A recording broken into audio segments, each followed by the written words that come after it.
evening, everybody. Monday Morning Quarterback episode 184 coming at you. Tonight we're going to talk everything bump gap.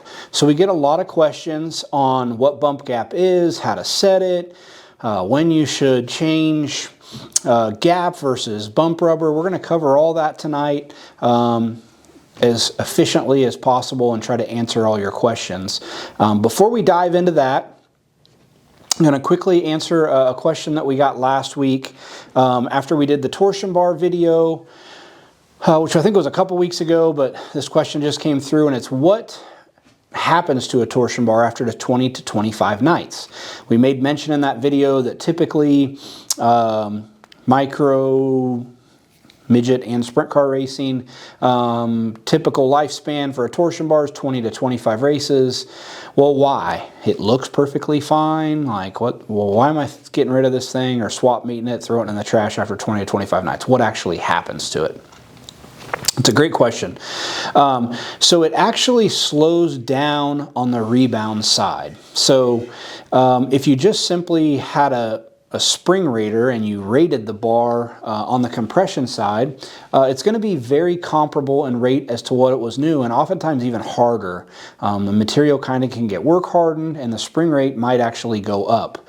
But what happens to it when it goes bad, if you were to push down on the back of your car and time how quickly it returned back to a static ride height, let's say for example with a new bar, that happens in 0.2 seconds, right? It pops back to where a neutral ride height. As the bar gets older, that time's going to get slower. We can see that when we dyno the torsion bars and we're checking compression and rebound rate, the difference between compression and rebound grows, or the hysteresis grows. So that's one of the reasons when we went to that AccuForce machine, it really does a good job of highlighting the difference from compression to rebound in the data in an easy to read number. You'll see that number on the label that we put on the torsion bars when we dyno them. But that simply means as you would push down on the front or the back of your car and how it springs back to center, it does it slower as the bar gets older. So the bar's not as lively.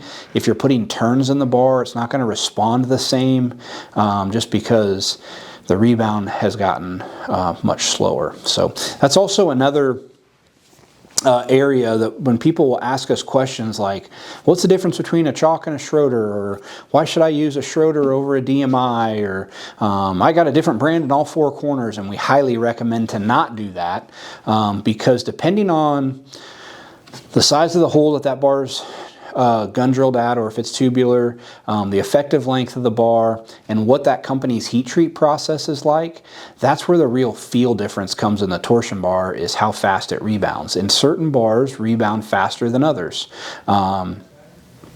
So it's kind of a driver preference. We sell both chalk and Schroeder here, both very high quality American made products. And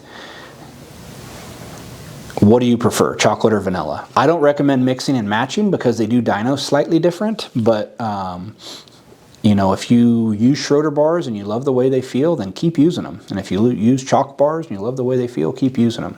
But that's basically what will happen to a torsion bar after that 20 to 25 nights. It starts to slow down, and it can't happen much sooner if you race on an extremely rough racetrack, because it's not like a jug of milk that it just goes bad in 7 days, right? It goes bad based on the trauma that it sees on the race car and how close we get to the yield point. We talk about that a little bit in that torsion bar video. If you missed it, I think it was Monday Morning Quarterback, like 180, 181. It was 2 or 3 weeks ago. So without further ado, we'll jump into tonight's topic, and that is bump gap.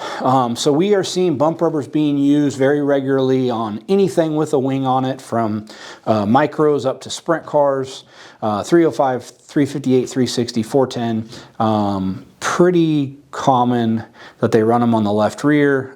Sometimes we'll see them on the left front. And even in the micros on the bigger tracks, you see it.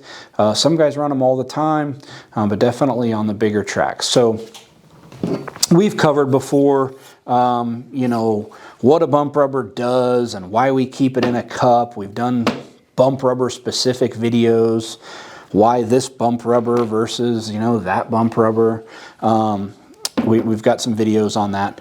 But tonight we're really going to cover bump gap, why it's important, how you adjust it, when you should adjust it, and those types of things. So the first thing is bump gap. So a couple things to keep in mind here. You always want to check your bump gap as the race car is going to roll on the track with the driver in it, with the fuel in it you're going to run, with the stagger you're going to run, blocked how you're going to run it. Literally, before you push it back to go on the track, that's when you're going to measure your bump gap. And all that number is how much travel before we hit that bump rubber. So you're going to, I got a stagger tape, a little flimsy. You're going to measure from the bump rubber to the top of the shock body. What is that distance as the car rolls on the track with the driver in it? So let's say, for example, that number is 3 inches, right? I had that shock fully extended. Let's just say, all right, that number's 3 inches. And we hot lap, everything looks good. And we're gonna heat race now, and we're gonna pour another 5 gallons of fuel in the car. And now our bump gap's 2 3/4. What should we do, right? Because that gap's closed up as we poured fuel in it. If you want to engage the bump rubber the exact same amount, you'll need to pull some packers out. So in this example here, we had 3 inches and there was no packers in there. So now what do? It's a great question, because oftentimes guys would just say, well, I'm going to cut this bump rubber in half so then I can fill the other half with packers. Well, as you do that, the rate gets much stiffer, and if it is any type of progressive rate, depending on the shape of the bump rubber, it gets a lot more linear and a lot stiffer as you cut the bump rubber. Typically on these 4 ribs, we cut 1 rib off, and that still gets us the rates and stuff we like for sprint car applications. But if you needed to cut it in half to make it work, you probably are going to need to consider going to a softer bump rubber, because when you cut this bump rubber in half, it's much stiffer. If we told you, hey, you need to use the blue bump rubber, 35 durometer bump rubber, but you have to cut it in half to run it, we might need to look at you using a 25 durometer bump rubber, because you just made this a lot stiffer. If you don't have to cut the bump rubber, don't cut it. The taller that bump rubber is, the more progressive it is, the less important your bump gap is. Still important, but if it's softer initially, you have a little more wiggle room there on bump gap. How would you get it to not have to cut the bump rubber? Have another shock spud welded on your race car so you have a couple different mounting locations. That's one way to do it. Have the shock tower raised up. That's one of the downsides to like our progressive bump kit. Works extremely well, but if you don't have that shock tower raised, it's so tall, it's taller than this, it's like 4 1/4. It's hard to make all that fit even with the gaps we want. So the packers, they clip in. That is how we are adjusting our bump gap, or we're moving the pickup location on the car to try to keep it the same. Now what happens for the main event when we're going to fill that thing full of fuel, and boy, we just lost and we put it, let's say we put a bigger left rear tire on too, because the track's slicking off. Man, we just lost a 1/2 inch of bump gap. What are we going to do there? Hopefully you have a setup with some packers. I would never take all 1/2 inch out to get to that same number, because then halfway through the feature your bump gap's going to be 3 1/4, or it's going to grow as the fuel burns off the race car.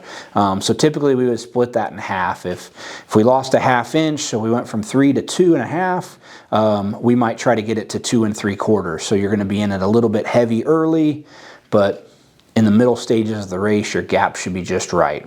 You're going to have to find a balance there, because as the fuel burns off the race car, in our applications with the fuel at the very back of the car, you're going to lose bump gap when you fill them full of fuel. There's really nothing you can do there. Another common question is, how do I know when to change the gap versus the bump rubber? So I got the thing set up and I went out there and ran, and man, it just feels too stiff. I get on the bump rubber and it bounces off and I'm on the right front and it's just not a good balance. Do I need a bigger gap or do I need a softer bump rubber? And that's a really good question. So changing the gap an eighth, these are 1/8 inch packers, an 1/8 or 1/4 of an inch is a pretty fine adjustment. I would say on a scale of 1 to 10, you know, an 1/8 inch of bump gap is a 1.5 or a 2. It's a pretty minor adjustment. We're changing bump rubber, even going from a 25 durometer to a 35. That's more like a 4 or 5 change. It's a more powerful change. So it really depends on how much you need to change. If you feel like it's way too aggressive, then you probably need to go to a softer bump rubber. If it's just a little bit of a nuisance and it's hampering you a little bit, I would start with the bump gap. And obviously that's easier to change because you can just pop those right, you know, you take them and you pop them right off and you can make a quick change. You don't have to take the rod end off the shock and change the bump rubber. Why is it important to run a bump rubber? It does a couple things. One thing, as you start to squeeze that bump rubber, it adds extra load and gives you more left rear drive. The other thing is it controls your dynamic ride height. So if you don't have a bump rubber on, you go into the corner, the car does this. As the left rear goes down, we got solid axles. It wants to pull the right rear up. So if it gets down too far, you're gonna lose right rear drive. So by running that bump rubber, we can take it from this to this. We're loading the left rear tire more, and the right rear tire actually has a little more load too because the shock isn't topping out and pulling the right rear out of the racetrack. It's more important wing than non-wing because we have all that downforce, and a wing car lays left much harder. A non-wing car tends to lay on the right rear. That's a whole nother topic, running bump rubbers on non-wing cars, and we'll cover that in a future video. Today was kind of more wing racing, bump gaps, why it's important, what to check. All the bump rubbers we sell, we try to give you recommendations. We have some sheets you can download off of our website. So you have a good idea on what that starting gap should be based on the class and the track you're racing. On short quarter miles for sprint cars, or if you're running them on a micro on like a little 1/8 mile like Port City, you'll run a larger gap than you would on a bigger track. On a bigger track, we have more wing speed and we're trying to minimize that amount of dynamic tilt the car has, so we'll run a tighter gap just because we have more force pushing down from the wing, and so we have to run a little bit tighter gap or even a stiffer bump rubber in some instances. So hope you guys got something out of that. As always, ask questions on these videos. We like to go back and answer them either in the next week's topic or message you privately with those questions. Please subscribe to our YouTube page.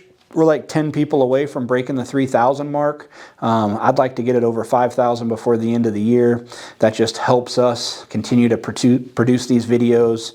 We're going to do, when we get back from spring break, we're going to do some more shop videos. Got a couple good ideas that people have suggested. They want to elaborate more on the tire stuff and what we do to the tires, and how we analyze whether we're keeping a tire or getting rid of a tire, flipping a tire. So we're going to do a video on that.